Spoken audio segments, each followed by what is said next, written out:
3, 2, 1. And we are live in the present tense with Sam Stewart on 91.7 FM, WNJR Washington, and online at WNJR.org. What is up, everyone? We are bringing the first episode of the present tense to you this week. On Thursday night, we've got Jacob Lee and MJ joining the show, and we've got a great show lined up tonight to open up your week here on the present tense. My guest joining the show tonight is this season 7 of the present tense, first baseball guest to join the show. My guest on the show tonight is a first baseman from McDonald, PA. Last year, he was an all-pack first-team player and an all-region player as well. Everyone, welcome on the show tonight, Nolan Lutz. Nolan, how you doing tonight? Good, how are you? Thanks for having me, Stu. I am doing great. I'm really excited to have you here. You know, we've been in the middle of fall ball, working hard. We had a long practice today. Just putting the work in, going over some drills and, little plays that we run and things of that sort. So now I'll ask you off the bat, as a captain, it's real exciting to get you on the show tonight and just get your perspective on these things. How do you think the fall has gone so far with the WNJ Presidents? I think it's going well. I'm really excited, with the development of some young guys, the new additions to the team as well. So I'm excited to see what the spring holds in the future. Yeah, for sure. And, one thing we're talking about for the show, let's just go ahead and dive into this right away. What do you feel like this senior class as a whole brings for WNJ baseball? Look, we've won 3 out of the 3 years we've been here. We started off in the crazy COVID environment. We've been under a lot of amazing players, All-Americans. We've seen regionals. And I feel like this is a really unique class in that way. So what do you think the seniors bring this year as a group? Yeah, we're definitely a unique group. You see all the Tyler Horvats and the Jameson Campbells and all the other great players ahead of us too, but I think what separates us as a class is kind of our togetherness. We're kind of like a family. We haven't had the most ideal track of college with the COVID year and all the different protocols we had to go through freshman year. So I think that adversity really helped us come together as a group. Yeah, and that's one thing that I was thinking about and that we're kind of referencing, just our conversation before the show where we're back in the lounge. And it's like, I feel like everyone comes into college, and we've said on the show here many times that, you shouldn't come in with an ego and you don't want to, step on too many people's toes as a freshman. But, it happens. But I think COVID, I just remember by the end of that night that we won the championship, that feeling was amazing. It was like a freedom, not only, just because we had done it and all that work had paid off, but just because we do this COVID restrictions are kind of over for at least now. We didn't know it was going to happen, but for you, how do you feel like COVID brought us together as a unit? I think just the tough times. Coming out of high school, going into college, you expect to meet a bunch of different people, but for us, with the roles and things, it kind of made it difficult to meet new people outside of just baseball. So all we knew each other as were just baseball players, right? Less friends, Yeah, that's a good point. I feel like it really was, and obviously we're together all the time now. Living together, eating together, practice, conditioning, lifts. We have one tomorrow at 6 a.m. And I just feel like everyone, when you go through something hard like that, it brings you together as a unit. So I feel like, this is not just to sound good for the radio or whatever. Legitimately, I feel like this class doesn't have any beef within itself. I feel like we're all just there to do our business. Because we all know it can be taken away. We all know people can be out with COVID. We all know those things could happen freshman year. So I think just being on the field for our class is enough. And I see that in the way we play. I think, we obviously do want to win, but we just really enjoy playing the game. I think that's an important thing to bring. Obviously, everyone is extremely competitive, but it seems like to me, practices have been really loose and fun so far. I think we bring a good energy. And not saying the guys, when we were freshmen, weren't necessarily loose, but I feel like, I don't know, I just feel like there's a lot of positive energy right now, just excitement for practice. Do you feel that? Oh, for sure. Yeah, definitely. And one thing I wanted to ask is, for you, you're a captain this year, and I've always noticed you as more of a quiet leader, and I've really respected that. So what do you hope the young guys take away from you as we, kind of open up these early practices here? Yeah, my approach to it, it's kind of similar with football. I've never been the vocal guy, kind of just the doer. But I think for me, what I try to bring to the baseball field is kind of my mental toughness. With baseball, it's definitely a challenging game. So if what I want the people to look at me for is, you know, how I battle with adversity sometimes. You know, sometimes last year I definitely didn't have, every day wasn't a good day. So just kind of how I went about things whenever things weren't going my way, and just the ability to bounce back from that. Yeah, and I think that's so important in baseball. I was talking with someone the other day, and they were like, you know, my kid is like, you know, really struggling with dealing with the adversity in baseball and throwing his helmet. And it's like, I feel like baseball is kind of exclusively that way. And it's so frustrating because it's a sport that is played every day, but not everyone gets every opportunity every moment. Like football, you know, any given person can make a play on any given down. Like the ball could go to any wide receiver. The pitcher pitches, and he might pitch 1 or 2 innings that day, and then he's got to wait again. The batter, everyone has to bat around. Yeah. It's illegal to do otherwise. So what are you doing in those moments? What are you thinking about? There's a lot of time to think about it during the game. And for me, you always struck me as a guy who's very neutral. So how do you like deal with those moments when you fail? Because do you see what I mean? Like I feel just thinking about this. Like baseball, you do have to think. There's so much thinking time. Oh, definitely. That you have to work hard not to think sometimes. You know what I mean? Yeah. So I think when I first came into college, I kind of came in with the football mindset, like if I would mess up, you know, I'd get angry, and then I'd take it into my next at bat, and it wouldn't help me at all. So I think the biggest stride I took last year and the year before too was, you know, just to stop caring to a certain extent. That's like, what I was gonna say tonight. Just stop caring. You know, sometimes people get caught up in results and stuff, but they're never, you know, fully where your feet are. You know. Yeah. No. You stay where your feet are. That's a great saying. And that idea of like almost like not caring. It's like I don't care how I do right here. Because at the end of the day, it's like a weird concept to think about. It's like I feel like a lot of people get mad in baseball because it's like, and even me sometimes still, it's like, oh, if I would have done this, if I would have done that. It's like when you go out there, you promise yourself you'll work as hard as you can, and at a given moment you'll try your best. And it's like things happen so fast in baseball, you can't control what happens. You know what I mean? It's like you can't really care what happens. It's like, oh, I should have thrown this pitch, or I should have, like, I was fully committed. I believed in the pitch, or I believed that I was going to swing at this pitch, and it was wrong. It's like, I really can't do anything about it. I couldn't have done anything different. Right. And that's, I feel like, what's different about baseball. It's like, I can do the most perfect thing I can on the field. Like, in football, if I put a dime, it's going to be a touchdown every time. You know what I mean? Like, maybe it's a spectacular, but baseball, more often than not, I feel like, honestly, is you do the perfect thing, and it doesn't work out. You put you're just talking about, you know, your batting average maybe isn't as high as you want this fall, but you've been hitting the ball great. So, like, you know what I mean? You've been smoking the ball, guys. You do a perfect thing. That's just baseball. Yeah, sometimes that's the way it goes, you know, like you hit a ball really hard at somebody and they're going to catch it, and that's just baseball. I mean, you got to control what you can control, because if you get mad about that stuff, it's only going to hurt you in the end. So. Right. Because if it's a game where you definitely can't second guess yourself, because it's like, oh, if we're done, like you did the perfect thing. You just have to keep doing it over and over again. Right. It's like, to use a basketball analogy that I've heard before, it's like when Steph Curry takes a perfect jump shot that goes in, he's not going to make it more perfect the next time. You know what I mean? Stick that baseball. I throw the perfect outside pitch. I can't make it more perfect than it is. Right. You know what I mean? That's where you put it. It's the spot. But sometimes the hitter, you know, as a famous person said, the other team's allowed to try.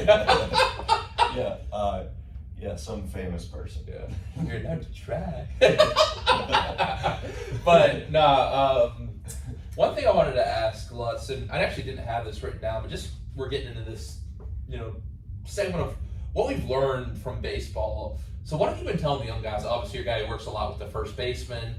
That's a big position for us. It always has been. You know, with guys like Adam Moore, and we obviously have guys after, you know, our class leaves that will be great hitters filling in there.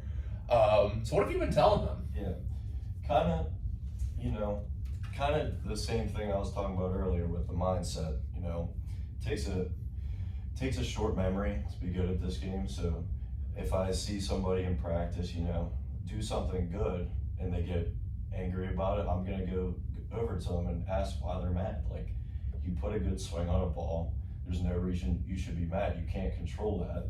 So move on to the next play and do it again. I mean, baseball's a mixture of luck and skill, but half the battle is the mental battle. Yeah. I mean, if you don't have your mental game, forget it. Yeah, and how do you feel like baseball has changed you as a person over this time? Because look, like for us, this has been a really crazy 4 years. Not only with the COVID, but also being thrown into this great program. I feel like it can really be a whirlwind when great things are already in place and you're trying to catch up and figure it out. I mean, I remember at my first game day, I was just like, what's going on? Like, all these guys are just, it seemed like they were so far ahead of me as people and as baseball players. So how do you feel like baseball has changed you as a person? Well, first, it brought me the true meaning of like who real friends are, Mm-hmm. I have other great friends that aren't baseball players, but you get a different feeling from certain guys when they have your back and you have their back. So I guess the aspect of brotherhood, Mm-hmm. that's the main thing that's brought for me. And also just anything in life where, if something doesn't go your way, keep trying and keep persevering. Mm-hmm. And I think that's one thing, with sports that's so interesting. And just to touch on, I wasn't really exploring this question too much tonight, but now this came up, like this idea of stories in sports and people in sports, why they're drawn to it. It's like to be honest, like, I have a lot of different interests from guys on the team. Like some guys were talking about for the show, like I probably never would have been friends with them if we just would have walked past each other on a hometown street. You know what I mean? Like just because we have different interests, we have different kind of outlooks on things.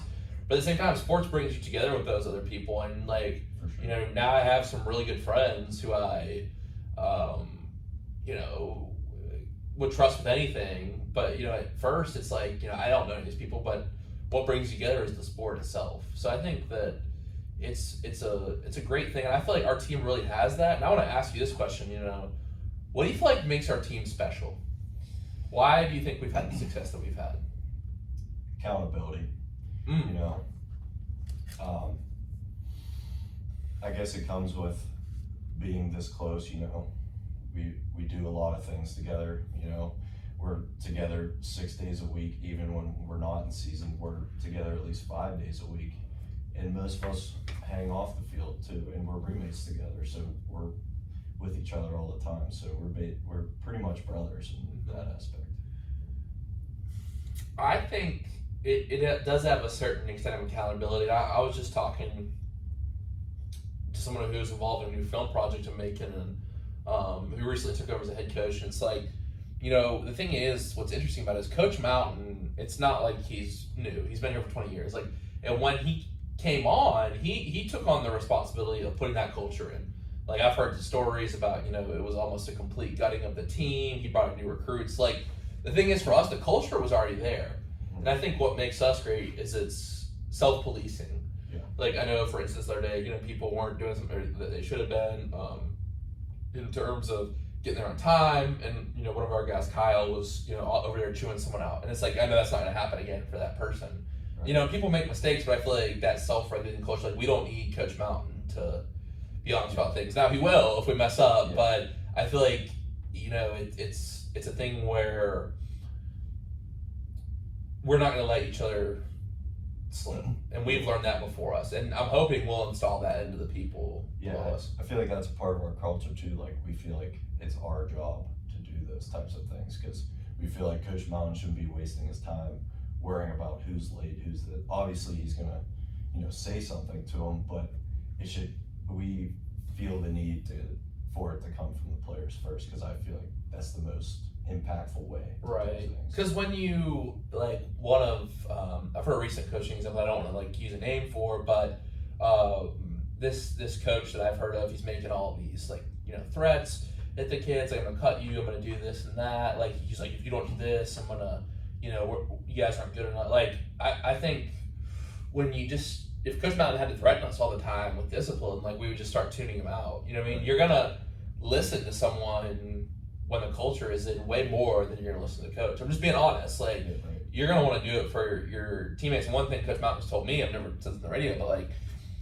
he says that if people want to play for him, that's great, but he wants people to play for each other. Right. And if you have a culture like that, it's self-sustaining. Right. I think hard work is part of that. And we're gonna talk about maybe the conditioning program we got coming up in a little bit. But I don't know, something about it. Like, for me, you're not a morning person. I'm not a morning person. But for me, my whole outlook changed when I get there and I see everyone there. It's like, all right, I'm not gonna let this guy out sprint me. Yeah, right. Like, I've been there times, like I knew if I stopped the hurricane sprint, I could just roll over, throw up, and I'd feel better. Yeah. But like, I'm going to keep going because I don't want to be seen, I don't want to be looked down on by the guys. You don't want to be that guy. You don't want to be that guy. You don't want to let your teammates down. Yeah. And as much as I feel like, Greg said this when he came on here, it's like, we don't want to let Coach Mountain down. And that's part of the pressure I think we feel. But for me, like, you don't let the guys around you down. You know what I mean? It's like that fine line because, in a way, like, for me, you're not letting me down unless I see you not working hard. You know what I mean? I see you not giving your full effort to this. Because, look, it's tiring. No one likes getting up at 6 a.m., like, all the time. Like, even, the craziest, strongest guy in the world, David Goggins, like he says, even like he doesn't like getting up in the morning. You know what I mean? So like, I don't know. I think it's a thing like where even if you don't like baseball, you have 9 guys in the field at a time, right? And Horv said something to me at the celebration last year. It was like, the energy that comes is one of the most important things during a baseball game. And you can't have energy from the guys around the field. They're paying attention to like, the little minute details that are going on. The guys on the bench who are just cheering, like, that brings the energy. You know what I mean? And I feel like that's what's special about the team. You know what I mean? Yeah. And, like, Horv said something great. It's like, 1 through this year, like 55, everyone's got a job. I really do believe that. And it's, like, hard to believe when you're young, I think. Usually, I'm not on the field or whatever. Like, you're giving guys those practice reps. Like, even if you're doing rundowns, say you don't play infield, we're doing that for an hour and a half of practice. If you're running hard and trying to do, like, crazy moves to test the guy, you know what I mean? Like, yeah, when we were freshmen, it was definitely tough, like not being on the field, and sometimes you feel a little excluded. You know what I mean? But as you get older, you realize like how actually important everyone is on the team. I mean, the energy that comes from the dugout. I mean, it just feeds through all 9 of us, or 15, whoever gets in the game. I mean, you can just feel it every time you go out there. So they're all important. Yeah, no, I agree with that. That's a great conversation. And I want to get to know you a little bit, Lutzy, before we dive into some of these topics about WNJ baseball a little more specifically. But when did you fall in love with the game of baseball? Man, probably when I was around 8 years old. Okay. Probably. Yeah. What was that experience? Is there a story that goes with that? Kind of the same thing. Just playing with my best friends, and I found out that I was okay at hitting a baseball. It just got addicting. It worked out for you. And one thing that's really interesting, and I'm sure you've heard people say something similar. Have you heard people say like, "Oh, if the little kid who started the sport could see me now, like, they'd be like, they want you to keep going." But here's a question. I don't know how this would even sound coming out, but like, how do you feel like? Why do you feel like you were attracted to baseball at first? Because I have a point here. Because I think one thing that I've considered is like, so let's take the podcast for example. I think, I've really gotten just addicted to telling people stories and just getting to hear people's knowledge and learning from that. But the reason that I really started the podcast was not to do that. The reason I started is because it was like a home. You know what I mean? It was like, all right, I love this. It's an hour of my time where I get to be out of the room. I had to put a mask on, but I get to have a conversation with someone. So it's like, I feel like, I've never said this before, and it's really forming to me now, is like, you have the reason why you start, and that little kid is when you keep going, but they want you to remember that reason why you start. You know what I mean? We didn't start to necessarily win a national championship. No. If we played travel, or if we didn't do travel, we did it so we could play in a bunch of cool places and be with our friends and have fun. Yeah. You know what I mean? At the end of the day, it's supposed to be fun. Yeah. I think you look at the football team right now, they're having fun out there. They're laughing. But does that make sense? Yeah, like, I guess for me, it was, the mixture between playing with my friends and going to all these AAU tournaments in the summer, no school, nothing to worry about, and it was just like the best time of my life. And as I got older, I still played in those AAU tournaments, going back to hotels, messing around with your buddies. And now we're doing the same thing in college. Like, it's kind of just the same way, just like on a little higher level. Right. And I think for me, at least for I don't know if you can relate all this, but my first few years in college, like, and even later in high school, you're like, I gotta play in college, and you're like, I want to get on the field. And for me, like, it's funny because full circle, I feel like baseball is that same thing for me when I started. Yeah. Like, to get a little deep, you know what I mean? Yeah. Like when I walk off the field, it'll be like the same reason I picked up the ball in the first moment, because it was fun. I just loved it. You know what I mean? It's like, it's funny that oftentimes in life we have to work back to things that we discovered when we were children, but it's like you move away from all that time, you're trying to get pressure on yourself, you're trying to get playing time, but at the end of the day, it's like, I think you play your best when you, like you said, you just don't really care how you do. Right. You didn't care how you did when you were 8. Yeah. You know what I mean? You wanted to do good, but you were just excited to play. Yeah, and if you didn't do good, you want to go play the next day. Yeah, sometimes you gotta, if you're struggling, just take it back. Just take it back to the little kid you were, and you went out there with no cares in the world. You just wanted to hit a baseball. Would you say that was the biggest difference for you last year, just that mindset? Because listen, it's no surprise last year was your breakout year. Like I read all the achievements, all region, all pack. A lot of playing time, big moments. But your first couple of years, you weren't really getting it too much. Yeah. So what was the biggest difference? Was it that mindset change? I think, the biggest jump from sophomore to junior year. I was kind of scratching and itching for playing time. I played in spurts here and there, and I think sometimes I pressed a little bit. Like the pressure of trying to get in, trying to earn more playing time.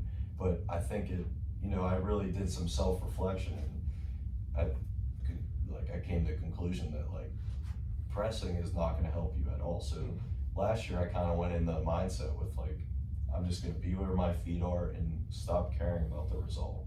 That's a great line. I really like that. Be where your feet. Kind of another way to say, be in the present tense. Be where your feet are. And it is so easy in baseball just to think that way, because it is a game of numbers. Look, it's no surprise. It is a body of work. You know what I mean? If you don't hit as well, average wise, contact wise, exit, you're probably not going to play. But the challenge of that is knowing that and still going okay, I didn't throw strikes today, but it doesn't matter. Right. Because in the grand scheme, it does matter when it comes to playing time, but it's each independent outing to itself. And one thing that the football team has been saying, they've been on here a little bit this season, it's the big change they've made is they were always about Westminster. You saw the poster in the Swanson weight room. This year it's nameless, faceless. And it's almost like you can't have any one outing that's more significant than the others. And I just think about it in pitching terms, but I was telling Coach Mountain last year, I was like, my first outing of the year, I was getting a little excited, and that's just going to happen. But my last outing or big games, I want to prove I can. But you really just have to look at it as it's just another at bat. Right. It's really hard to do. Yeah. Because I'm sure as a hitter, when you see a good pitcher in the team, you're excited to hit that guy. You know what I mean? You want to hit that guy. Or the ninth inning, you want to hit that guy. And that's the situational scrimmage today. And any kind of games we do a game where you have to throw and hit the guy in the chest for points. It's you do fine, and then you have that big moment where it's score's tied 18-18 in the point system. It's you just throw it over the head. You know what I mean? It's that's the weird thing with baseball. It's that separation with knowing it is a numbers-based game, but not worrying about the numbers at the same time. Yeah, in situations like that, it's hard not to think about the moment, but you really just have to calm down and think about your practice. I mean, your craft. All those days in practice weren't for nothing. You've worked hard for a reason, and a moment in time shouldn't affect how you play. And I feel one thing that I've been doing lately that do you know Miss Glock here at the school? I do not. I'm not sure in the Glock Foundation Church tonight. Shout out to them. But interestingly enough, she told me something. She was like, smell your glove before you got there, and it might help you relax. And I started doing that this year. And for me, I don't know if you just get that smell of the leather, and it takes you back to an earlier time. I always think of there's this team in Zebulon, North Carolina called the Carolina Mudcats. Me and my dad used to go to those games, and it's that takes me back to a time where I wasn't worried about was I going to play in college or we going to national. It was just I just loved it. You know what I mean? And love and passion. That's what makes a good team is everyone is excited to be out there. You know what I mean? And to me, it's really something that's special. But in terms of the X's and O's a little bit and the kind of, statistics and things more, that might lean on this side of the answer, what do you think we need to do to get back to the World Series? I think, last year, besides the result, I think we had a really successful year. I agree. Obviously, we're a little unfortunate with injuries. With And no, you don't have to sugarcoat it. We had some very talented players on the pitching side. Yeah, we had some very talented pitchers that suffered some injuries early, and we relied real heavy on Horvat. He did, but hats off to him. He did really well last year, but I just think we didn't have enough depth in the starting position. You can't throw him out there, every single right. game. And I think towards the end of the year, we just scratched it together. Yeah. Toward the end of the year. Yeah. And our offense was in a really good position last year, and in the PAC championship and into the regional too. But when you have some of your studs that are hurt, it makes it a little tougher. It's tough. I mean, just because the thing is, like, regular season is one thing, but the postseason is a whole other season, short season, even if you go all the way. But it's like it's a whole different, no pun intended, ball game. But it's like, everyone you're seeing is good. Like, during the regular season, you're going to have really good teams. You're going to have, especially our schedule this year. I mean, everyone who played the regular season can beat us, but it's like you almost have to elevate your game every single game in the regional. And I think one thing that I was really proud of our team last year, this is kind of our first review episode of the season last year, is like, I think as the pitching started to put it together more to the end in terms of our bullpen, just everyone who was there. One thing that I found really frustrating was everyone was like, oh, we have some of our best guys hurt. And I don't know if you noticed this, but towards the end of the year, we just stopped talking about that. Because look, no matter how many people get hurt, we have guys who can step up. Yeah. Guys from, Horvat last year all the way down to the guys who had the least amount of innings last year. For a lot of teams, those guys could roll out and be starters. You know what I mean? So it's like, I knew we had it. It just, the starting, pitching, like, we just didn't have those guys who were built up to go. So, and Horv, because of that, had to really step up the load. Because, we built up those guys who were, supposed to be starters, and then really almost every one of them got hurt. Yeah, I feel like the pitching staff towards the end of the year just got really gritty, like drink from the hose. Yeah. But like guys like Mason Colby, I mean, that guy's arm was holding on by a rubber band. And Fox. Yeah. And shout out to Ethan Bourne too. He stepped up in a big way last year too. Just one inning time, but he was a big momentum guy. Yeah, he pitched himself into some big moments, and last year it was just it was really cool to see how the bullpen kind of meshed together once they stopped using the excuse, oh, we have some of our guys missing. Yeah.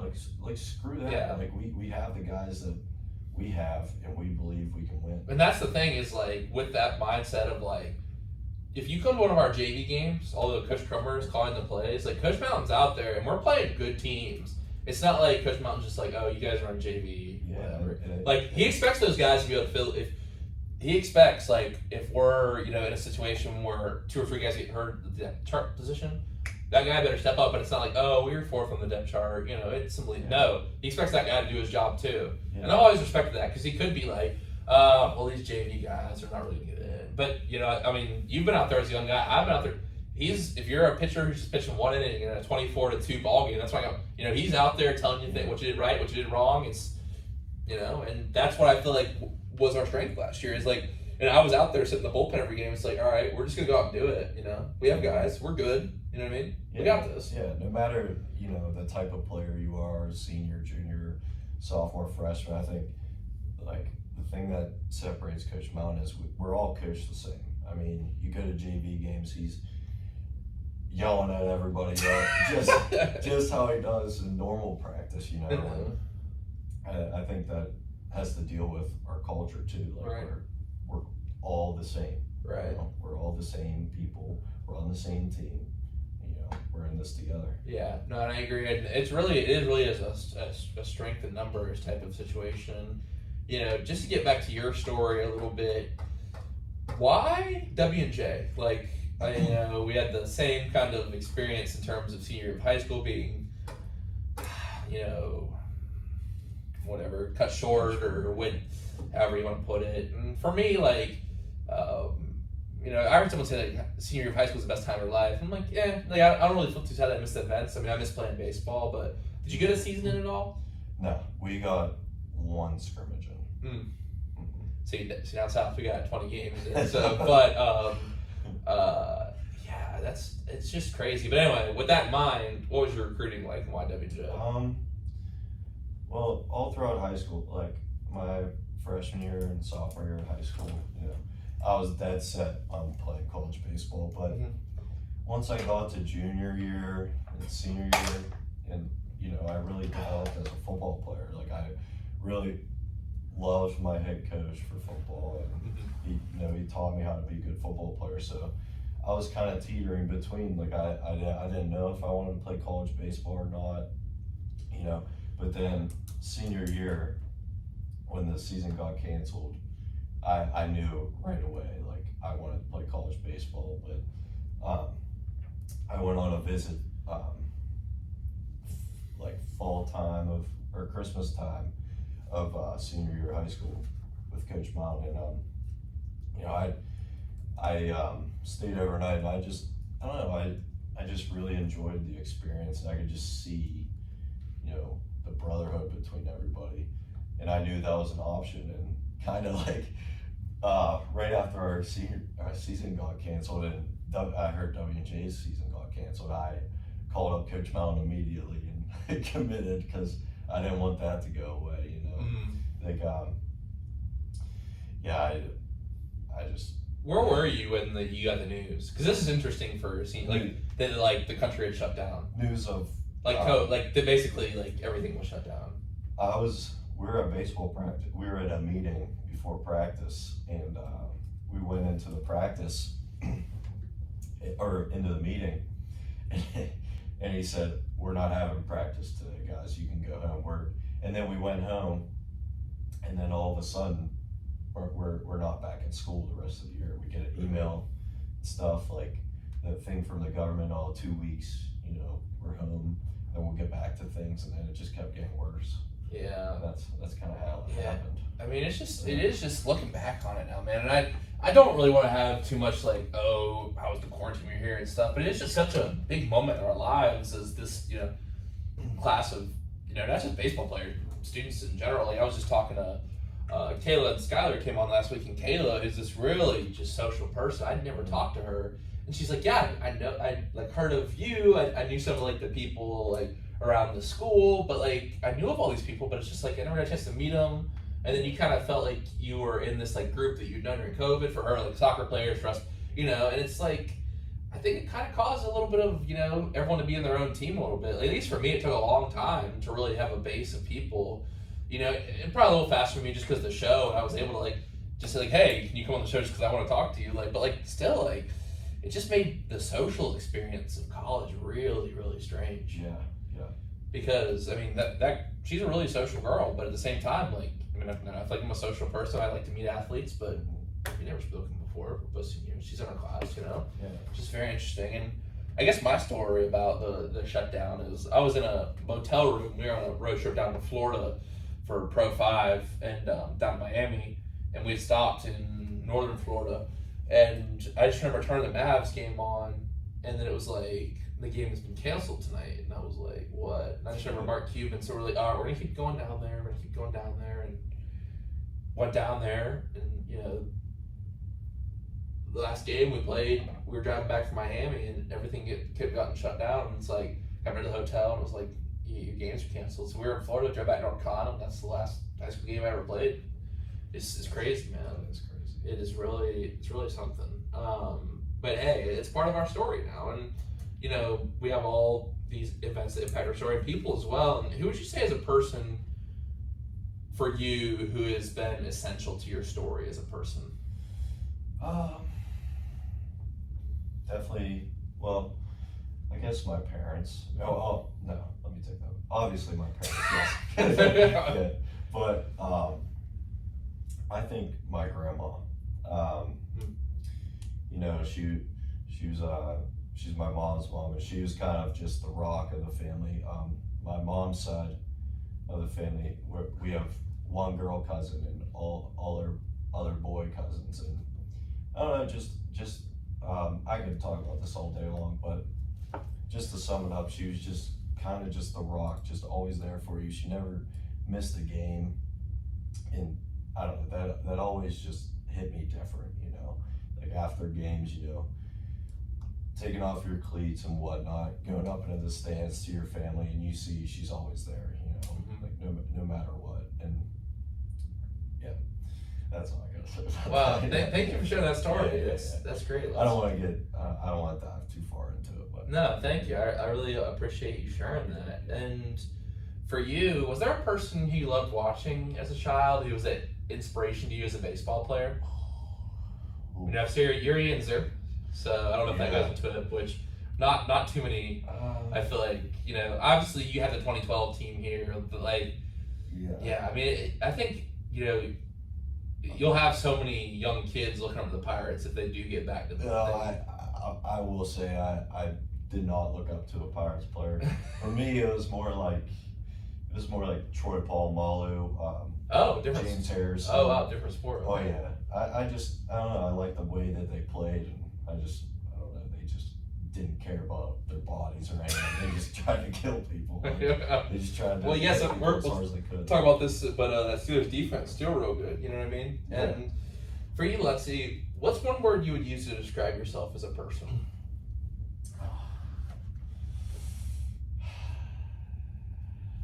Man, that's a tough one. See, there's that moment that I was talking about. There you go. Resilient, probably. Mm. Yeah, resilient. You know, no matter. I guess, you know, a lot of lessons have come from sports for me, especially football. You know, you get knocked down, you get back up. There's an obstacle in front of you. You know, you find your way around it. You don't take shortcuts. Like, I don't like to take shortcuts. And, you know, with sports, if I didn't start a year just like baseball, you know, it just determined me to work harder over the summer and in the fall, just to show them, like, hey, I deserve to be on this field, like, and I'm going to show you why. And you know, I just relied on hard work and just trusting the process with that, you know. Wow, awesome, man. Thank you for sharing that. And, you know, we've danced around this theme all night of kind of the full circle moments and the look back at freshman year, but this is a question that I don't think has ever been more suited to an episode than right now. If you could walk into Cooper Hall right now, sit on the bed, and on that first day of school, talk to that kid who came in, move-in day 2020, what would you tell them? Oh. That's funny because that's where I live too. I remember. Oh. I remember where you lived, bro. See, I pay attention to stuff. Y'all talk about stuff, I remember it. I don't know why. Because there's only like 6 of us in the fall semester. Because me and Julian, I think, were the only ones who stayed in Marshall the whole time. So everyone. Probably, you know, don't be afraid to fail. I mean, don't be afraid to do things that make you uncomfortable, because ultimately it'll make you stronger as a person, you know, make your personality stronger, you know. And just, I don't know. I don't know how to explain it. Like, oh, you stumped me still. Well, you know, it's. I haven't been using this question much because to go along with the theme. I mean, that's great advice, but at the same time, I had one of the guidance counselors on here, Damari, on, and he's been a college athlete, and he said, if I could go back to the beginning of my story, I wouldn't say anything because every lesson we learn is essential to the story. Right. So it's like you talk about those times you're afraid to fail. Like, at least for me, like the lessons that I've learned have come from failure. Right. I mean, it sucked, and like, you know, I know that this year I'm gonna fail at some things. You know, I'm trying to line up some things for college and all this and that, but like, it's not fun. It's overwhelming when you're in it, but at the same time, you can't learn if you don't fail. Yeah, like nobody in life is perfect, and you can't be afraid to make mistakes. You can't be afraid to fail. I mean, right. I mean, imagine, like you said, like from your failures is your best taught lessons. I like the kind of analogy. How big would you dream if you knew you couldn't fail? Pretty big. You would dream big, right? You know what I mean? If you knew you could see that vision of yourself in life, and you knew it was going to happen, there was no chance of failure, you'd pick your best vision. You'd shoot for your highest self. You'd aim for the highest goals in life. Yeah. But I feel like failure. Yeah, if it was easy, everybody would do it. Right. It's also a thing where I've heard a lot of people on here, and we've talked about a lot of things. It's the idea of being embarrassed too. Like it's whenever you start at something, you're not going to be good at it. You know what I mean? That's just a fact of life. Like you had to listen to my first episode on here. I'm just like, Yankees versus Dodgers, and breathing in and mumbling. And now I feel so comfortable. But I wasn't that way at first. Like I'm trying to learn guitar. Like obviously, like I was having a conversation. I don't think I ever should have started on the radio, but someone in my class asked me, like, weren't you embarrassed? I tried to play a song in front of the class, and I was really bad. I was like, and then it was just, forgot where I was and started strumming random chords. And I was like, well, no, like, why should I care if I am embarrassed? I'm trying to learn something new. Yeah. Good for you. You know what I mean? It's like, if anyone is trying to learn something new, shout out to them. You know what I mean? Because it's difficult. And I don't know. I think going through embarrassment, going through failure, because what is failure? You know what I mean? Is failure even a real thing? Yeah. It's deep. I guess depends how you look at it. Yeah, exactly. I mean, a lot of people, I think, are afraid of failure because it's like, oh, I'm going to be looked at as a failure. Well, if you don't care what people think of you, then like, I mean? That's a pretty good attitude to have in life too. Yeah, I mean, I'm saying that, but I'm not always embodying that. I think it's a thing I struggle with, but it's just a thing to keep in mind. This is the kind of thing you like to imagine that you can work towards. So wow, great conversation there. And what is something in your life that you are proud of? I'm proud of anything or anything related. That's the question. You take it whatever way you want. Probably, I'm a big family person. I think I'm just the most proud of my family. Wow. Just we had a tough couple years, but the way I didn't think we could get any closer, but the last couple of years we became even closer. Just through some things that happened, and I think that's probably the thing I'm most proud about in my life is my family. Wow. Sure. Yeah. Thank you for sharing that. I really appreciate you, being willing to share that story. And kind of my last deep question for tonight, as it were, is if your life were a movie or a book, what would it be called?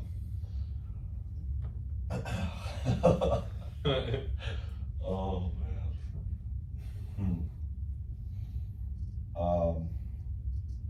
How did I get here? Okay, let him cook. How did I get here?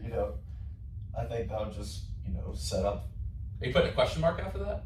Yeah. How did I get here? Question mark. That's the time. And then it's just, a whole story of how I got there, Wow, that's good. Wow. Great answer. That's probably my favorite so far this season. Great job. Wow. A lot of people I think they try to make it too abstract, which if that's your style of person, but that's like, how did I get here? Yeah, if you haven't noticed, I'm pretty simple. But to be honest, Lutz, I really admire that about you because I think simple is maybe the wrong word. You're very good at being in a moment. Like for me, it's just my personality. I like to consider all possibilities, everything. I get so big with abstract ideas, and the way you kind of just like see things, the way you play, both in baseball and the way you just kind of go about your business is like you don't really go for the BS. You know what I mean? You kind of just do your thing. Like, and I've always respected that. You know what I mean? Yeah. I really respect that. I appreciate that, Steve. Yeah, no worries. Something for me to say, like, because we have some guys on the team who like to get a little wild and kind of eccentric personalities. But for you, it's just I've always just respected the way you just kind of showed up and done your business. Like even as a captain now, you're just like, okay, I'm a captain. Let me just go do my thing. It doesn't change how I act. I'm not going to change anything just because of a title. Yeah. I think I care about. You actually remind me a lot of the answers you've given of like someone like Grego. Yeah. And I feel like that's the guys like you that we've had who are just simple worker. I mean, Horv's the same way. Like, Horv, he did get some great answers on here, but he was very simple about things. Very straightforward. I do love a good philosophy, because some people, that's how their mind works. That's how they sort of thrive in sports. They kind of have this deep philosophy about things, but just going out and seeing it and doing it is really, special. And, those people, at the end of the day, I think that's the people that you want by your side. And, you know, I think everyone to be good at sports has to adopt that mentality to someone. Because even if you're a person like me, the times I've had success, I'm not thinking about everything. I'm just going out and doing it. And you know, one point I wanted to make is like all those guys who we mentioned, like Shane Fox, Mayo, Grego. You look at freshman year, you look at someone like Zito, like guys who'd struggled with injuries, guys who had just, you know, not had great years in the past and came back and bounced back. Like, I'm thinking of Fox was kind of out of the starting lineup at a point. You know, he wasn't really pitching at all, not even in the pen. You know, he said banning his pen, but he wasn't really pitching. And then he comes and throws like the game of his life in the same instant. It's just like those moments where like you really just feel inspired, honestly. Like talking about, you know, I've always like the way I've so many guys on our team, I've just felt inspired. Like to me, and I did an episode with Grego about this, you know, and obviously Shane and Mayo, he pitched on a torn rotator cuff. You know, when some of the guys were hurt, and he's like, you know, I'm not hurt. He goes out and throws on a torn labrum. Yeah. I can't even imagine how bad that hurt. Yeah, and I really hope for this year, our bullpen kind of has that attitude. Yeah, and that, it really did start with him. And I think, you know, for the hitters, you know, junior year, sophomore year, when Grego, like, just for this example, to me, that's like the greatest inspiration I've ever seen. It's like someone who's selfless like that, who just really just doesn't care about anything except doing the work, getting the job done. Because the thing is, like, he's still struggling with his hips. Like, we went to that episode in the stands that one day on that fall morning. I was like, hey, joking around, he did something silly, and I said, drop that and give me 10. He goes, like, I can't do push-ups. And I was like, what do you mean? He's like, I can barely even move. And like, he used to sit with heating pads on his hips during a rain delay, because if he stopped, he couldn't move. He had to keep heat on his hips. And the way he put, I don't even know how he ran those triples. He had like 3 triples, a couple. It was just like special. To me, it's just that's what's cool about sports, just inspiring. And he broke his hand. I mean, he probably had a ton of other stuff wrong with him too. But you do just never know. You know what I mean? That's just like inspires you to be a person. You know what I mean? It's like just awesome. Well, thanks for that conversation. We're gonna get to some, you know, a little bit, you know, I would say some fun little stuff after the break. And before that, of course, you are from Pittsburgh, so our trivia question tonight is Pittsburgh related. So this one was one I had genuine interest in. A little bit of a tougher one, but we'll see if you can get it. What is the origin? And we'll go to break, and then, of course, you have time to think about the question, and then we'll come back, and you can answer it for us. Why is Pittsburgh black and gold? Of course, it's on the city flag. Of course, it's on the city teams. The original hockey team that was here was the first team to use it. But why is this? So I've got 4 answers for you. It was the colors that were found in the coal mines. The coal mines, because coal and gold, black and golden. The second choice, it was the William Pitt colors on his coat of arms.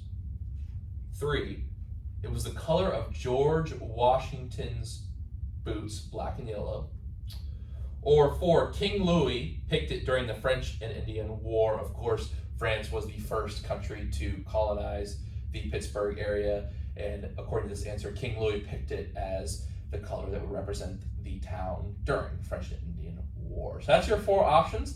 We'll go to break and we'll get your answer. This is the Present Tense with Sam Stewart, and we'll come to FM at WNJR Washington and online at WNJR.org.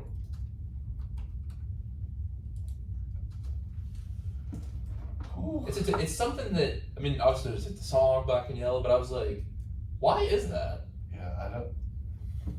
Do you have a? I think it's too.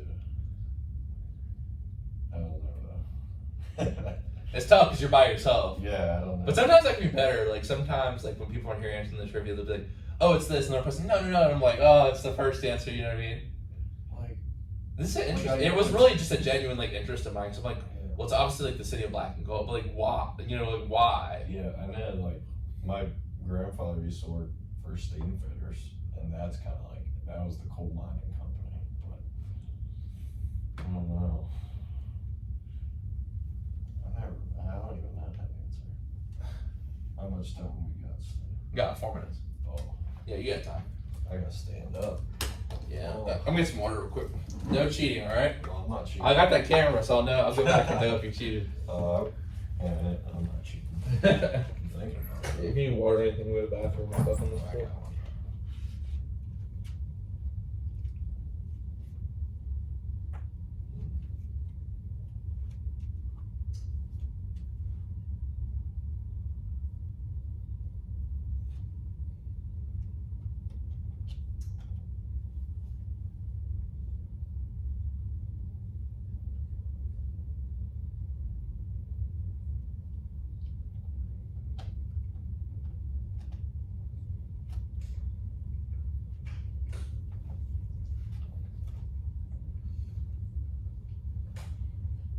You know, talking about all that stuff, it's like,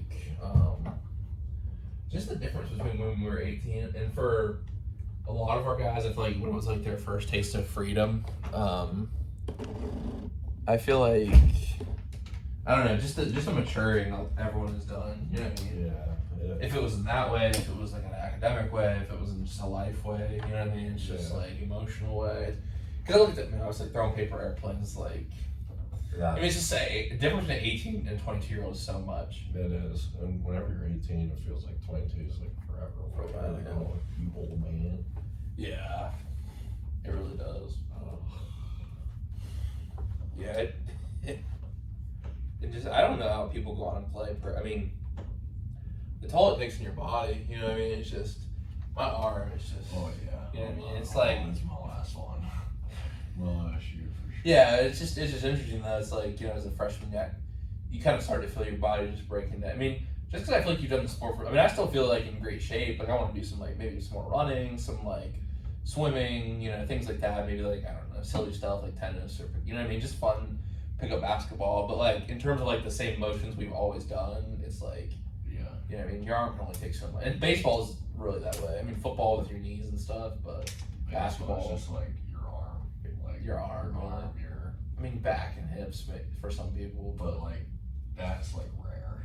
the arm, yeah. The arm's by far the biggest thing. Yeah. It's, Well, I mean, that Mason Colby that story is just, because it's that feeling of like, yeah, he could have got surgery before the season, gone play somewhere else, but it was like, nah, he just wanted to finish it out. Like, I really don't, I mean, he was telling me about it at the pub, and he was just like, he's like, dude, I'm just gonna like do it, and I was just like, this is just, he's not gonna make it through. I mean, we were like throwing the rec center, he just like throw his glove and just like stop. He's just like, I can't do this anymore.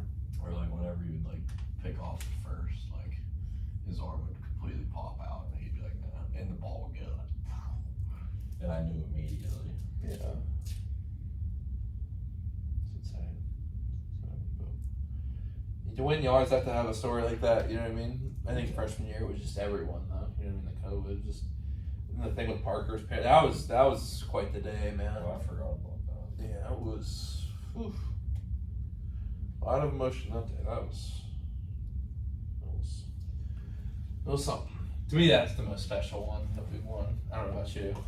You What? played What's that? the most memorable Pac championship. I feel like Said, freshman year oh yeah. Oh, I didn't get in, but I was What's it? there a little bit. with the COVID. Yeah, and I got spiked in the face. Oh, that's right. I remember that. Oh yeah. We are back on the present tense with Sam Stewart at 91.7 FM at WNJR Washington and online at WNJR.org. Hope everyone is doing well on this Tuesday night here in Washington. Thank you for tuning into WNJR. Make sure you check out the podcast format. If you want to go check out that at the Present Tense WNJR Instagram. You can find a link to all the podcast versions of the show. So, we're talking with Nolan Lutz, first baseman from the baseball team here at WNJ today. And before the break, we asked Lutz his trivia question. Why is Pittsburgh black and yellow? Is it the colors in the coal mines? The colors of William Pitt's coat of arms, George Washington's boots, or King Louis's colors that he picked during the French and Indian War? And your answer is? I'm betting on number 2. Give me it, Stu. That's correct. Oh. William Pitt's coat of arms. That was, by the way, that was a complete guess. Pretty good. Okay, so everything is like, there was no, it's not like a multiple choice question, so I feel like I had to make the other ones kind of realistic, like, to make it think about it.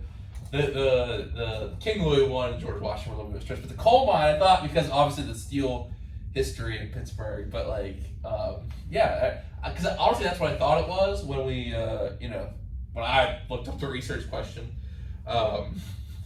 me and the voices in my head. It seems believable. So. Yeah. There you go. Yeah. I tried. All right, let's get some fun stuff, Lutz. Right.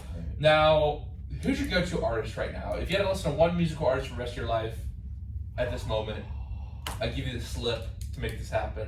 Who are you writing down? Oh man,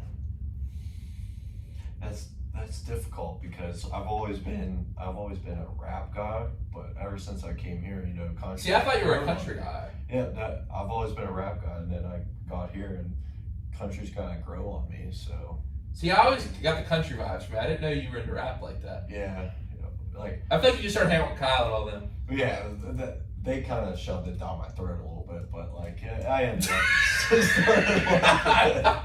you know. Hey, you. I started like,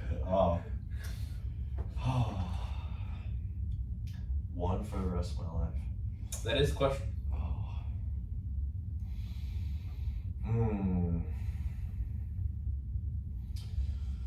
Man, one for the rest of my life. That's it.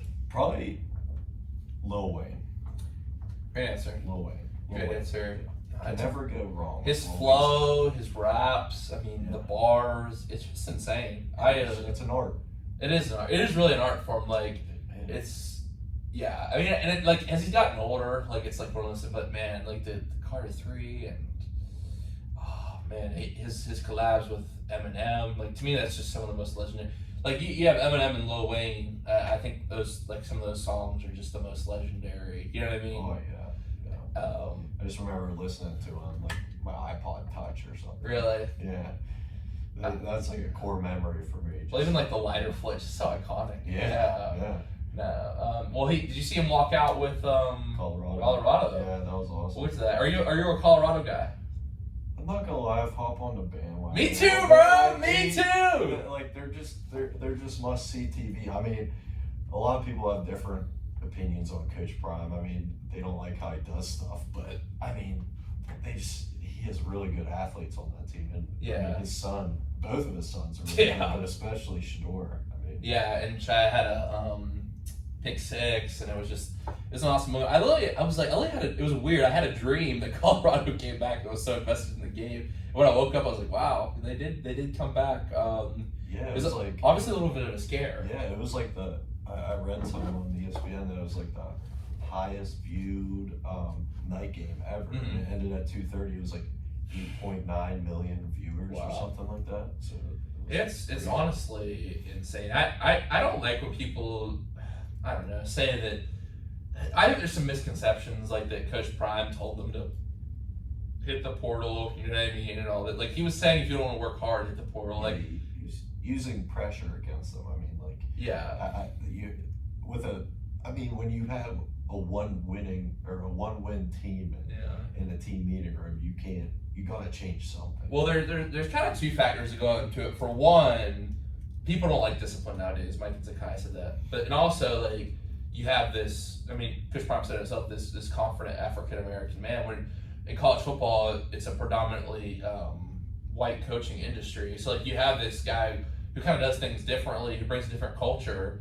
And you have him trying to bring discipline in a way that people don't like or are used to. So it's like, you're going to get some blowback from the haters, but at the same time, like, the winning should speak for itself. Like, the wearing the sunglasses and the hat, you know what I mean? Like, people are calling him out for silly stuff like that. That's what I mean. It's like, he's confident. He does his style. He brings the culture that he brings to the team. And, like, if you don't like it, you can't refute the results, right? Yeah, I with the discipline thing, like I think a lot of other teams are coached in similar ways, maybe not exactly that way, but I think the main reason people don't like what Deion's doing is because it's all being recorded, like it's all being posted on social media, but I think it's a part of his plan, you know, like to get all these other recruits being like, hey, I want to be noticed. Well, it just seems fun, like, and like fun. some of the things, like they have a DJ in the locker room.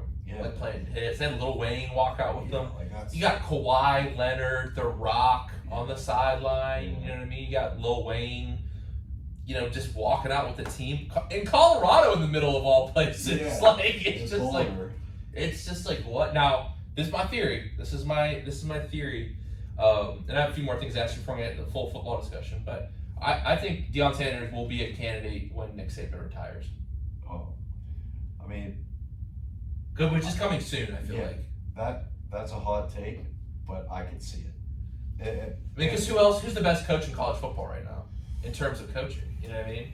It's like you have to include Coach Prime in that conversation. Yeah, I mean he proved it at Jackson State too. It's so college football is like free agency now, and what he said is like you look at why Clemson's on the decline. They don't believe in the transfer portal. But you can't tell me wherever Coach Prime goes, they're gonna land the best recruits. Yeah, and Kirby Smart also too. He's gonna be up there. He will, but go from Georgia to that's true. Alabama. It's like, but Georgia's better than Alabama, right? In the Yeah. past 3 years, you know what I mean? Yeah. It's like Yeah, I don't know why he'd leave that job. I mean, I guess because it's just Bama, but yeah.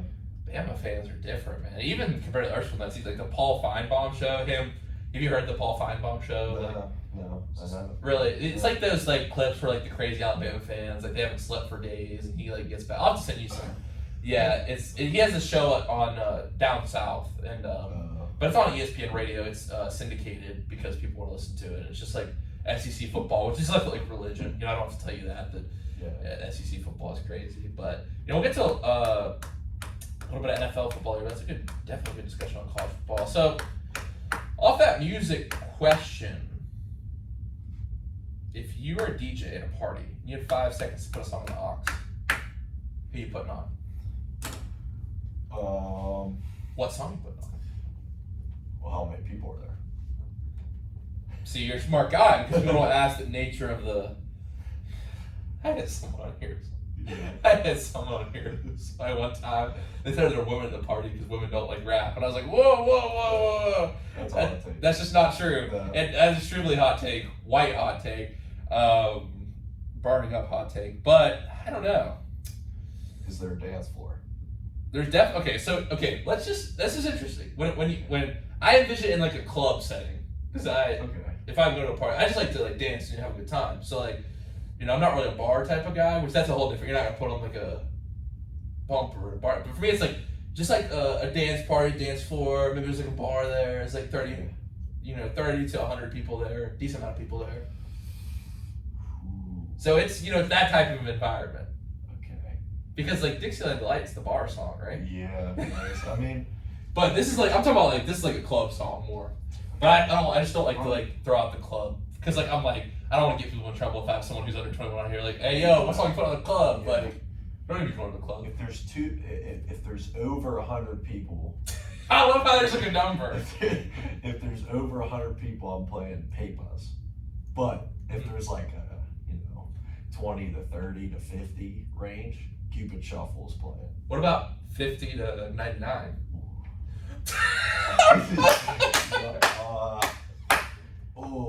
You're right. That is a lot of people who do the Cupid Shuffle. Yeah. Bumping each other. Everyone's getting a fight. Maybe like the Cotton Eye Joe, because like in the Cotton Eye depends Joe, on what kind of depends on. depends on the crowd. Bro, I was like, because even dude, I was like, what is? Because I'm like just like vibing. It's like the rap and then the Cotton Eye joke. I don't just like I can't. What? Oh, 50 to 99. I like how you broke it down by number. I'm trying to think. It just helps me a little bit. I feel like it's a Pittsburgh party. I've always said Elm Street, Jimmy Walker. Oh, yeah. Oh, wow. Yeah, you gave me my answer. Yeah. Or the Spins, or like some kind of just vibey song. Yeah. Oh. Because you're a Mac Miller guy. You always said the cool Mac Miller shirt. Elm Street 1 or 2? I've only heard the 1. There's 2. Oh, really? I've never heard the second version. I'm probably going the original one. Oh, yeah. Is there the second one or a remix? No, it's just built off of it. Yeah. Yeah. Rest in peace. Yeah. Who's the other guy? There's a guy named Hardo. He's also from Pittsburgh. He's a rapper with Mac Miller sometimes. Pittsburgh got a deep rap history. Yeah, but Wiz Khalifa, of course. Yeah. Did you go to Morgan Mall? I did not. Because he popped out one of those nights, didn't he, Wiz? Yeah, I saw that. Yeah, that's pretty cool. Yeah. Some black and yellow. Now, my next question for you is, what's your favorite movie of all time? Ooh. I got a couple, but I'll just pick one. Okay. I appreciate that, because some people are like, well, I can't pick one. Well, sure, you can pick one just for the sake of the show. obviously, you know, you have like the classic like Hangover and like. I love how that's the classic Hangover. Probably for me, Party X. What is it called? Project X. That movie stinks, but you don't like that movie? yeah, it's okay. Okay, but I'm cutting you off. Go ahead. Probably Dumb and Dumber, probably, just because you know when we were younger, we always had the CD of it. We always played it in our Suburban on vacation. You know, watch it. I probably watched that movie 100 times. How old were you when you were watching this? Probably like 8 years old. Personally, I'm not going to show my kids that at 8 years old. Probably. No. You know, it's not. It's you know, there's some stuff in there that an 8-year-old can't Probably understand. just So over the head. yeah, my dad figured it was fine. It's a hilarious movie. Yeah. No, that's awesome. So you're a big comedy guy. Yeah, I'm real big into action too. Have you seen War Dogs? That's probably the funniest movie I've seen in a minute. You should watch that. It's Jonah Hill and yeah. I'll have to. It's it's a true story. So basically, like during the Miles Teller, it's this movie. It's a true story. So basically, in the Iraq War, like the military-industrial complex really started firing. So basically, there was military needed so much that the industry couldn't fill it. So they just went to private contractors. So anyone could go to the internet and fill a contract. So basically, what these guys would do is go to Europe, smuggle illegal arms in the Middle East, and drive them in. And it's Jonah Hill. I'm surprised you guys. It's hilarious. I assume you're a Jonah Hill fan because he's just hilarious. Yeah. It's hilarious. Like it's got Anna de Armas in it too. It's great acting, but yeah, it's just like these guys are just filling these government contracts with weapons that are stolen. It's a true story, which for me is always a bonus. But I think that's kind of my recommendation for tonight. It's a good movie. It's on Hulu. I'll check it out. You're a guy that likes rap. Did you like the Spider-Man movie and the accompanying music? Did you see Spider-Man into the Spider-Verse? Yeah. The Metro Boomin album, the one with that, bro? Sway Lee. Sway Lee. Yeah. That outro song, bro. That Chef's movie kiss. was great. It was a great movie. I'm kind of see what happens in the third one. The art is so good in it. Yeah. We'll see what happens. Can't spoil it though. Can't talk about it here. Now, what is something in your life that you haven't got to do yet that you want to do?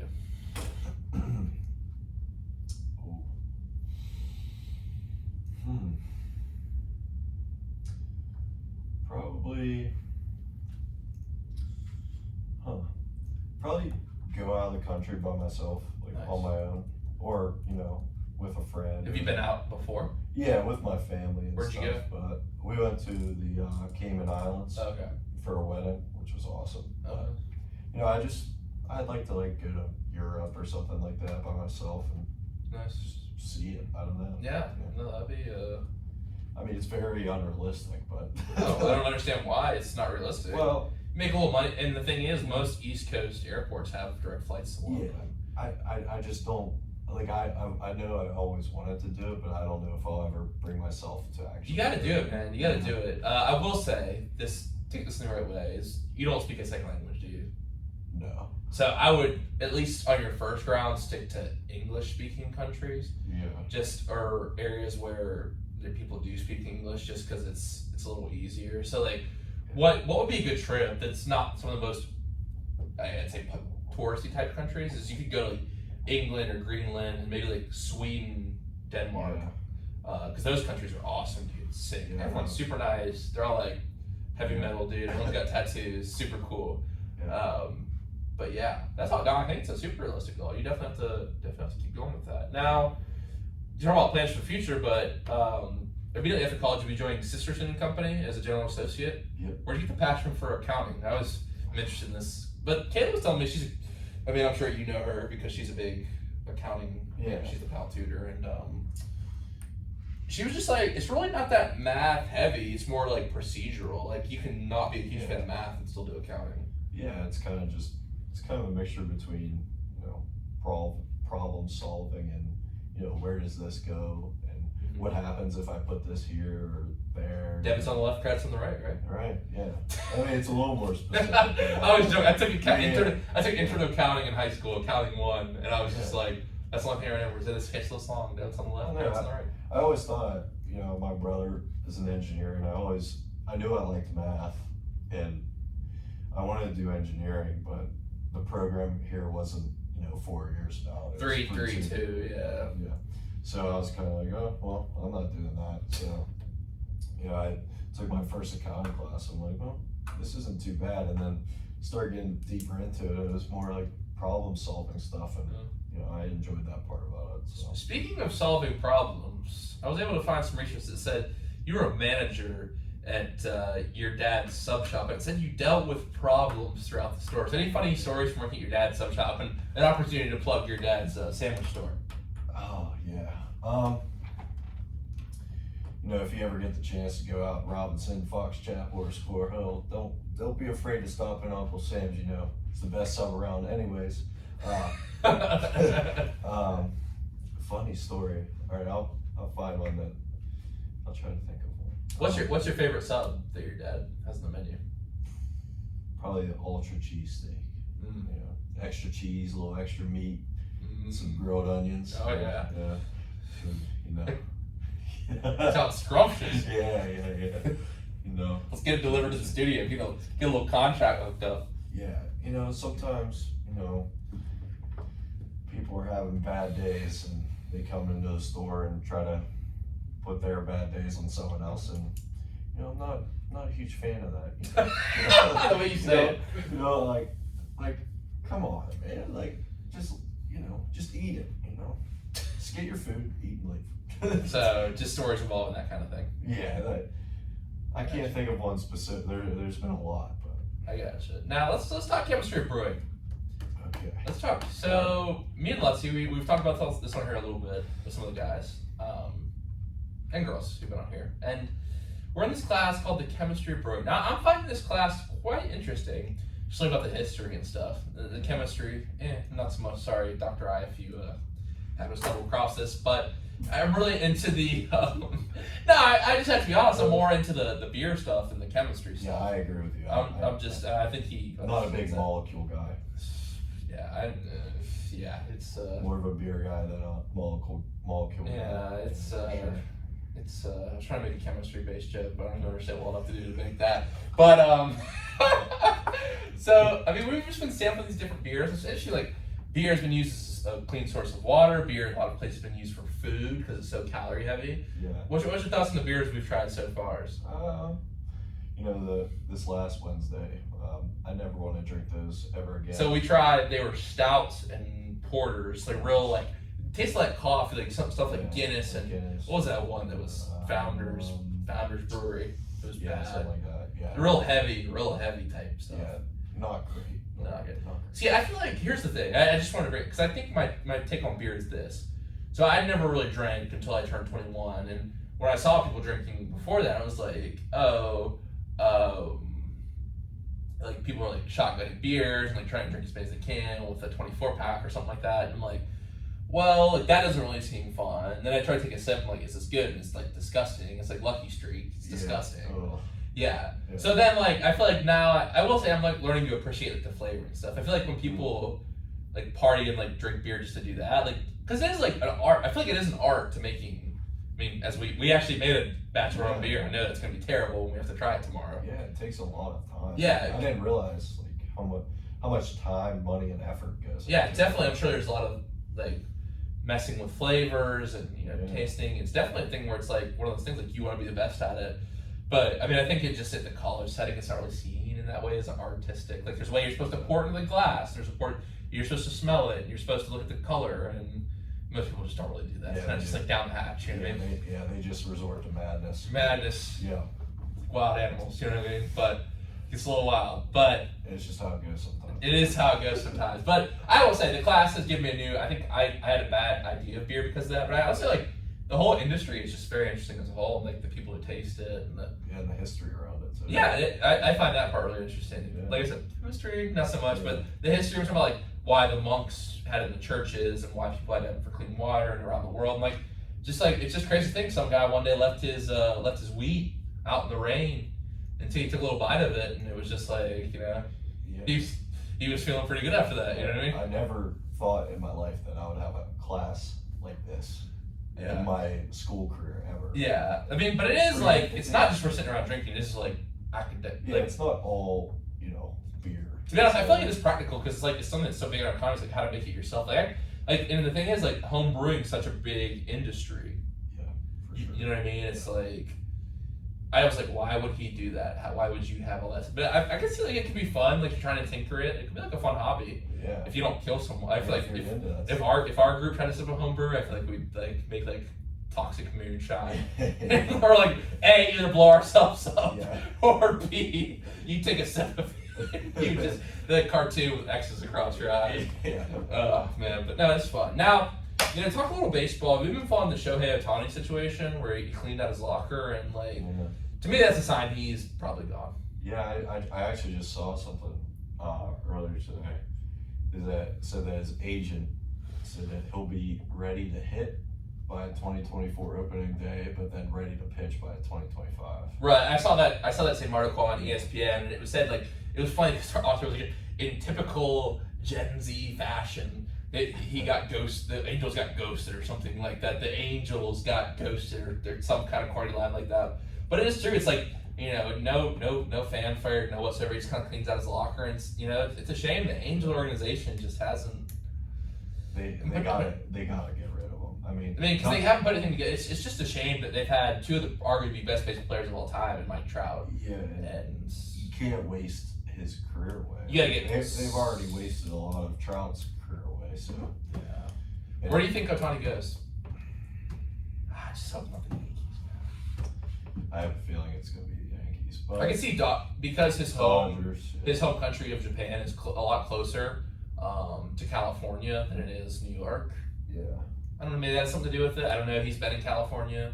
I mean, it's definitely going to go to a high payroll. I would say Dodgers. Yeah, probably the Dodgers. We'll have to see, though. And, one thing that I wanted to talk about is, are you happy to see the Yankees down this year, speaking of the Yankees?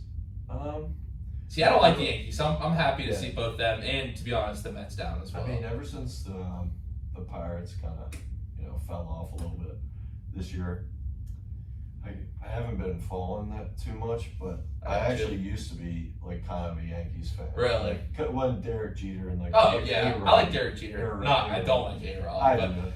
I don't like A-Rod. He's okay. He definitely makes the commentary interesting when he's on the broadcast now. But so why I bring up the Yankees and like basically I think the Orioles, they're young, they're gonna make the World Series in my view. It's gonna be Orioles versus Braves. We'll talk about the Braves in a second, but the interesting thing is this. So we obviously know there's no shifts in baseball this year. What's interesting is the Yankees went from first in runs saved last year to actually 12th this year. And the article I read on The Athletic was saying, okay, look, if we kind of break that down, why? So the Yankees are an older team. They're slower. Yeah. The shift makes it harder to play defense. The team, look at the Orioles and the Rays. They're young teams. They have speed. Yeah. Like, that changed the dynamic of baseball, the shift getting taken away. That's interesting. It is an interesting concept. I just wanted to keep that in mind. If you look at the teams who are in the playoffs this year, that the Mariners have an extremely young core. They were good last year, but you know what I mean. They've been more consistent as a whole this year. So it's like how do those rules come into play? And you look across the league, it's like you see the young talent really shining to the top of divisions. Like you see that kind of pay to win strategy that might be going away. You see the teams with the good farm systems. They're and the Dodgers have been good, but they have a lot of defensive prowess as a whole. But we'll have to see what happens and how this trend continues to keep shifting the league. Yeah. Now, one person who is young and is continuing to ball out is Ronald Acuna Jr. He's got 37 home runs and 66 stolen bases, and this is just incredible, really. And I want to just read a stat real quick about the Braves as a whole. Ozzie Albies, this is of September 16th, became the fifth different Braves player to reach 30 home runs this season, tied with the 2019 Twins for the most 30 home run hitters on a team in a single MLB season. You obviously got guys like Matt Olson. You got guys like Marcell Ozuna. You know what I mean? And it's Matt Olson, 52 home runs, breaks tie with Andrew Jones for the most in a Braves season. It's I don't know. The Braves, to me, they have the offense and they have the pitching. You have Max Speed, Spencer Strider. just guys who light up the radar gun and who are just dominant pitchers. That's what you need in the postseason. So to be honest, my pick is the Braves going into this World Series. But what's your thoughts? I kind of agree with you. I think they're the most explosive team As a whole, I think both sides of the ball. Yeah, and like whenever you're in the postseason, the team that can score the fastest, aka home runs, like if with all the home runs they've hit, they obviously have the ability. So if they keep that going, I don't know if they'll lose. I think they'll be obviously have to be out hit, but like in a 7-game series, I don't know, man. Yeah, it's gonna be hard to beat. Now, out of the AL, I said the Orioles. I'm gonna make this prediction. Adley Rutschman is gonna be a Hall of Famer. He's that good. So his career through like 1.5 years, he's hitting 263, 32 home runs, and he's got 117 RBI.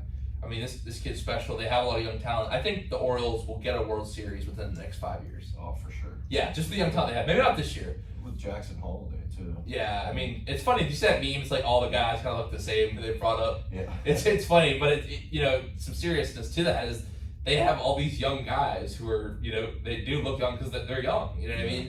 Guys who are ready to play are going to have long careers for the Orioles. It's really exciting. And just one more point on that Braves team. The Phillies manager called out Ronald Acuna, and he said, you got to act like you've been there before after Acuna hit a home run. What's your thoughts on that? To me, you got to stop it. To me, that's not annoying. If you're throwing at people, if you're doing other things, like that's maybe something that we could talk about, but celebrating a home run, that's just not. I mean, Pete Alonso earlier, he's like, throw that again. Like, that's annoying, but just to celebrate something you've done well, not demeaning the other team in any way. I don't see any problem with that, do you? Yeah, no, not really, but I'm not the type to, like backflip my. But that's Acuna's style. That's what makes it exciting to watch. He's, it's a different. If it's true to himself, culture over there. I mean, they like to have a lot of fun when they play. And, they just play it differently, I guess. And I mean, some people don't like it. Even like guys like Tatis. I mean, he plays it differently also. Yeah, and here's the thing is you look at how the Phillies have fallen behind the Braves, and it's like, all right, you see some jealousy there. You see how the Phillies couldn't close out last year. You know what I mean? So that's what's my thoughts on it. You don't like it, then just be better. Hate to say it. I mean, it's not demeaning anyone. He's just celebrating the home runs. So, just 2 more topics before we wrap up tonight. It's been a great episode so far. I do want to talk about the Pittsburgh Steelers. We're a Pittsburgh radio station. We got to get into it. We got to do. I stayed up late for the sole purpose. Your thoughts on the game last night, Nolan? Could have been better. Typical Steelers fan, never satisfied. Man. No. I mean, like always, our defense carried us. Our defense now has the same amount of touchdown, or maybe one less touchdown than our offense this year. I mean, that's one that's not sustainable, and it's a huge problem. And I don't know. Everyone's saying Matt Canada. I agree, but I mean, Kenny Pickett can't make the easy throws, even last night too. I mean, so let me drop some knowledge right here in the way of statistics. Steelers defense last night: 1 INT, 3 fumbles recovered, 6 sacks, 2 TD. They won some big fantasy matchups last night. So what I heard, and being a third-party observer, I feel like this gives me a little bit of an interesting perspective on the Steelers. I heard everyone excited for this year. It's like, this is the year with Kenny Pickett. The line's a little better. But no one was talking about the defense. So it's like, I mean, sure, NFL teams are unbalanced all the time, but to go all the way, like the Steelers fans expect, like, you can't expect the team to go all the way this year. You maybe win the division because the defense is that good. They're a generational defense with generational talent. Like, TJ Watt is going to go down one of the greatest defenders of all time. He's that good. Yeah. And to me, if you're the Browns, why are you passing the ball when all the Pittsburgh Steelers can do is score on defense? Yeah. Kevin, what are you doing, dude? Like, I just don't understand. That strip sack, typical Steelers defense, to TJ Watt steps in, and then they can't get anything going. There's Pan Deshaun Watson, they can't get anything going. It's like, you knew the defense was going to have to make a play, and they still passed, and they did it. They made a play, and all right. So here's my thoughts. I think Matt Canada is. I don't think the judgment of Kenny Kenny Pickett has been fair in the sense that he's been given too much credit already. Yeah. This guy came from Pitt, so the people like him, and I get it. You'll root for your hometown guy. But now, everyone's been saying this is irrelevant all week, but I don't think so. Kenny Pickett's senior year and this year of the NFL so far, he's had the slowest release time in the league. He does not get the ball out fast. The best quarterbacks in the league get the ball out fast. They can if they need to. Not every play, but look, with the way that he's handled pressure, you know what I mean? He gets a little rattled back there. He doesn't race the ball quick. Like, you're going to see teams blitzing out. Like, the Browns have a great defense. Yeah. And it was defense versus defense last night. The Browns defense just came up short one play, you know? And that injury with Nick Chubb. Nick Chubb, yeah. It's just, hopefully he can come back, but man, that is just a tough injury. You know, that game is very interesting because it leads me to another storyline. I'm a Bucs fan. And, you know, just the system in Cleveland, man. It's, at the end of the day, like someone said on the show last week, Cleveland's going to be Cleveland, man. Schuster comes in all mad last night. It's like, I do feel bad because it's like they just can't seem to get the right system in place with the right players. It's like Baker Mayfield, I don't think the Bucs will go far this year if they make the playoffs. You know, maybe they can win the division, but like you put them in a good system, like Byron Leftwich, you know what I mean? You put him with a good coach with Todd Bowles, who's a really X's and O's guy. He's had a lot of success so far. They've got good players, Mike Evans, been playing great, Chris Godwin, Rashad White. They have a good defense, like, but you see the difference between somewhere like Cleveland and somewhere like Tampa with the culture. Yeah. You know what I mean? Because Cleveland's like talented players just like Tampa, but you have a system in place in Tampa that's obviously tried and true. Brady was good, but he was with a good system. That's why he left the Patriots. You know? Yeah, that's right. So, I don't know. We'll see what happens to the Steelers. Do you have a prediction for where they'll end in the division? This division's kind of weird. The Ravens have a lot of injuries. Second or third. Yeah. I mean, I think Bengals I don't know. struggled though, man. I think the Ravens will win the division. Okay. But, I mean, it hurts to say.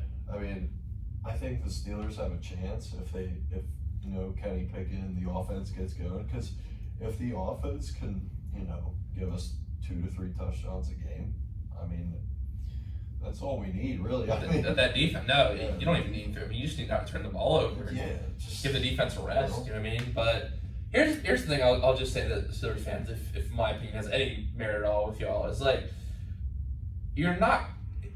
Rarely do you when you have a quarterback who's the generational kind of Hall of Fame player that Ben Roethlisberger is, do you get that same type of guy right after who's going to be a 20-year guy?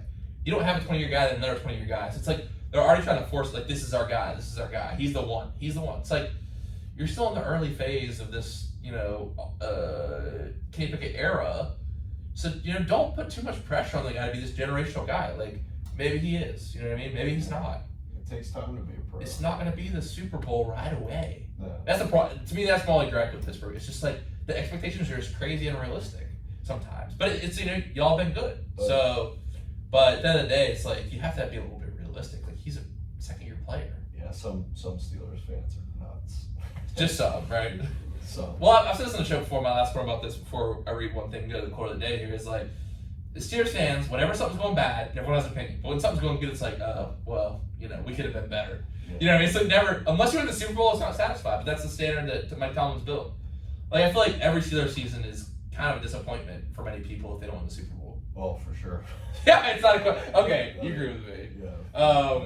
Well, one stat I just want to read is in week 1, and the trend is continuing in week 2, but I don't have the stats together yet for that, is there were 3,416 attempts of 15-plus air yards in 2022, the fewest since 2006. And the trend continued in week 1 as well, like I was saying.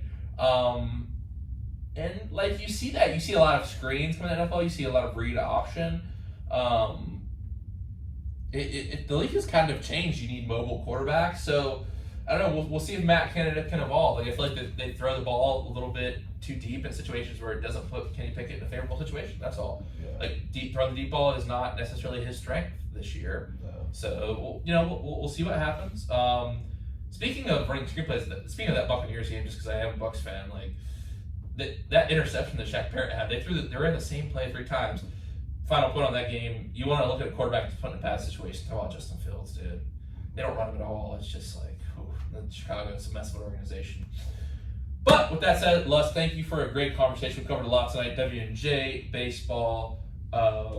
We didn't even really get to everything. The only other thing I had was, are you a soccer field suicide guy or a hurricane sprints kind of guy? For those who don't know, hurricane sprints, 10 and 10 on the treadmill, 30 second suicides on the soccer field. It's just a lot of running. So, Yeah. I don't know, man. I'm going to go suicides. I don't know, because the thing is, hurricanes, it's quicker. It's quicker paced. I mean, yeah. But you do feel like you're going to throw up. I would pick hurricane sprints if it wasn't at 6 in the morning. But, that's the other thing. It's like, yeah, it's nothing like walking in and seeing people puking as you get there for your shift. You're just like, I know this is going to be bad. You're running on 3 sips from the water fountain. That makes it tough. That's a great way to put it. And why don't you go ahead and take us home tonight? It's time for the quote of the day. All right. Well, this quote, it's kind of, it was introduced to me. My high school football coach used to tell us this all the time.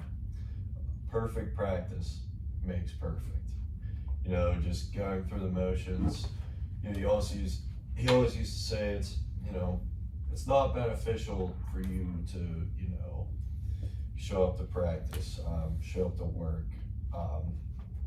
things of that nature, and just go through the motions. Or if you're not doing something perfect and you're practicing it wrong, you're only gonna create bad habits for yourself, and you're never gonna get on track to the best of your ability. So I think taking it slow in practice. I'd rather have a solid 30 minutes of practice per day that is perfect, rather than 2 hours dragged out. We're just kind of going through the motions, not giving it your all, right? The best. And I will say at W&J, I think that's what just to kind of end on this note is like, you're there for a short time, but you count. Really out of your day is 30 minutes. Maybe you are there for 2 hours, but you're not doing drills the whole time. Right. Like, pitchers are lucky we get to leave. Focus on your 15 minutes of catch. If you're a hitter, you get one hitting group a day. So I think I really like that quote.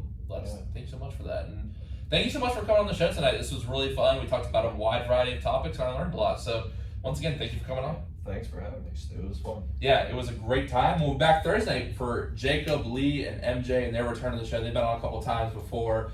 Probably our last time on the show. We'll reminisce a little bit and talk about sports and life as well. Two really deep guys. So our team's been struggling a little bit, but those two are great leaders. I've been seeing the way they've been treating the guys, trying to get everyone rallying, ready to go for the upcoming pack schedule. But until then, everyone have a great night. Remember to live in the present tense.